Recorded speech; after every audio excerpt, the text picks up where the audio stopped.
सादर प्रणाम। प्रस्तुत है कुरुक्षेत्र के सप्तम सर्ग का तृतीय भाग। कोटि नर वीर मुनि मानव के जीवन का रही खोजते ही शिव रूप आयु भर हैं।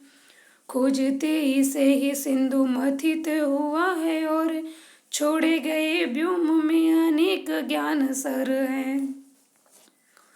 खोजते इसे ही पाप पंख में मनुष्य गिरे, खोजते इसे ही बलिदान हुए नर हैं।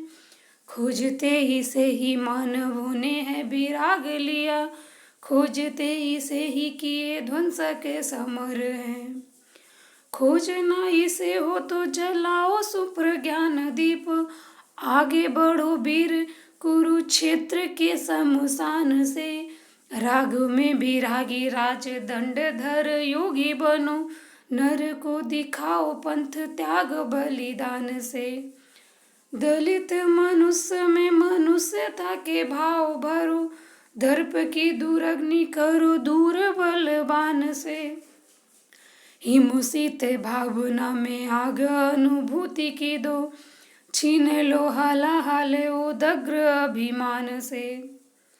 श्री दिनकर कहते हैं कि न जाने कितने व्यक्ति, कितने नर, कितने मुनि, कितने मानव मानवता के विशुद्ध रूप को खोजने के लिए प्रतिपल ज्ञान के अनुसंधान में लगे रहते हैं। न जाने कितने इस खोज में पाप में पड़े और न जाने कितने इस खोज के मार्ग में बलिदान हुए। कितने ही मानवों ने वैराग्य धारण कर लिया और कितने ही ध्वंसक समर हो गए सिर्फ मानवता के विशुद्ध रूप को खोजने में। वो कहते हैं कि अगर आपको इसे खोजना ही है तो ज्ञान रूपी दीप को प्रज्वलित करो, कुरुक्षेत्र के शमशान से बाहर निकलो, संसार के संपूर्ण वैभव सुख समृद्धि के बीच रहते हुए भी वैराग्य का जीवन जियो, राजाओं की भांति शासन करते भी योगी का सा मन रखो, लोगों को त्याग और बलिदान की राह दिखाओ। जो मनुष्यता से दूर हट गए उनमें मनुष्यता के भाव भरो, जो बलवान है उनसे अभिमान की कुटिल अग्नि को दूर करो। लोगों में भावना की अनुभूति इस प्रकार भरो कि वो मनुष्यता के मार्ग को कभी छोड़कर पीछे न हटें। श्री दिनकर कहते हैं कि अगर युद्ध रोकना है तो क्या करना है। देखिए, रण रोकना है तो उखाड़ विष दंत फेंको, व्रक व्याघ्र भीति से मही को मुक्त कर दो। अथवा अजा के छागलों को भी बनाओ व्याघ्र, दांतों में कराल काल कूट विष भर दो। बट की विशालता के नीचे जो अनेक वृक्ष ठिठुर रहे हैं, उन्हें फैलने का बर दो।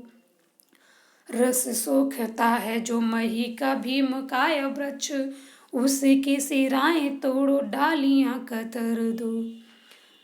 श्री दिनकर भीष्म पितामह के माध्यम से ये बताते हैं कि अगर युद्ध को रोकना है, युद्ध को समाप्त करना है, ध्वंस को रोकना है, तो जो विषैले लोग हैं, विषैली भावनाएं हैं, उनसे या तो आप पृथ्वी को मुक्त कर दीजिए, या जो बकरी के बच्चों की भांति निश्चल लोग हैं उनमें भी इतनी जागृति पैदा करिए कि वो अपने अधिकारों के लिए, अपने संसाधनों के लिए, अपने हक के लिए उन लोगों से लड़ पाएं जो अकेले ही संपूर्ण पृथ्वी के संसाधनों का स्वयं उपभोग कर लेना चाहते हैं।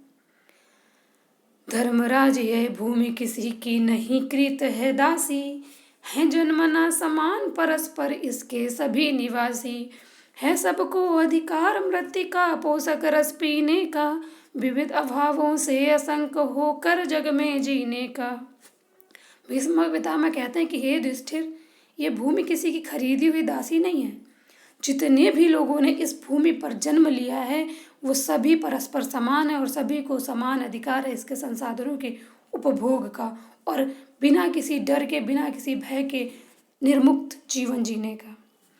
सबको मुक्त प्रकाश चाहिए, सबको मुक्त समीरण, बाधा रहित विकास, मुक्त आशंकाओं से जीवन। उद्विज निव चाहते सभी नर, बढ़ना मुक्त गगन में, अपना चरम विकास खोजना किसी प्रकार भुवन में। लेकिन विघ्न अनेक भी इस पथ में पड़े हुए हैं, मानवता की राह रोक कर पर्वत अड़े हुए हैं। न्यायोचित सुख सुलभ नहीं जब तक मानव मानव को, चैन कहाँ धरती पर तब तक शांति कहाँ इस भव को। जब तक मनुज मनुज का यह सुख भाग नहीं सम होगा, समित न होगा कोलाहल, संघर्ष नहीं कम होगा। श्री दिनकर कहते हैं कि प्रत्येक व्यक्ति, प्रत्येक जीव अपना उच्चतम विकास करना चाहता है, अपना चरम विकास करना चाहता है किसी भी प्रकार, लेकिन हमारी इस राह में अनेक बाधाएं हैं। जब तक प्रत्येक मनुष्य को उसका अधिकार समान रूप से नहीं मिलेगा, संसार में चलने वाला ध्वंस, संसार में जो हो रहे हैं कुरुक्षेत्र, उन्हें कोई भी रोक नहीं सकता। थापत सहज अतीब सम्मिलित हो समग्र सुख पाना, केवल अपने लिए नहीं कोई सुख भाग चुराना। श्री दिनकर कहते हैं कि इस मानवता का मार्ग इतना सहज था कि सब साथ में मिलकर, सब सम्मिलित रूप से सभी संसाधनों का परस्पर उपभोग करते, न केवल अपने लिए ही सुख साधनों का संचय करते। किंतु हम उस बात को भूल गए और आपस में खुद के लिए सबसे ज़्यादा चुरा के रख लेना चाहते हैं। वही वजह है, वही कारण है कि संसार में एक नया कुरुक्षेत्र होता ही रहता है।